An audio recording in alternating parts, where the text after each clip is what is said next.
শ্রীলঙ্কার বিরুদ্ধে বাংলাদেশে T20 দল ঘোষণা করা হয়েছে। মানে যে দল ঘোষণা করা হয়েছে, দল ঘোষণার ক্ষেত্রে বাংলাদেশের ইতিবাচক একটা দিক আছে এবং খারাপ লাগারও দুই একটা দিক আছে।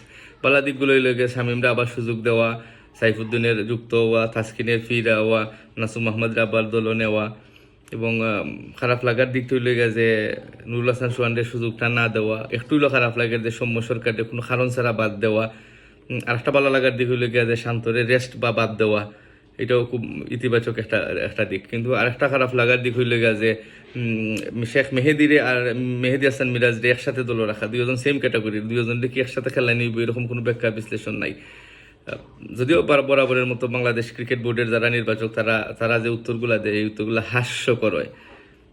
জানি না কিরকম দল নির্বাচন করবে, দল খেলা নেবে। এবং শরীফ এনে বইছে, শরীফ।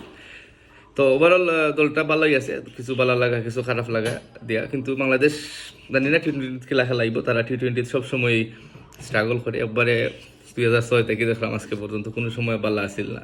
হয়তো বা এই টুর্নামেন্টও ভালো যাইতো না, কিন্তু আমরা আশা করতে দুষ্কৃতা, আশা করি। ধন্যবাদ সবাই। ভালো লাগলে লাইক শেয়ার করবা এবং সাবস্ক্রাইবটা করলে খুবই খুশি হব। আল্লাহ হাফিজ।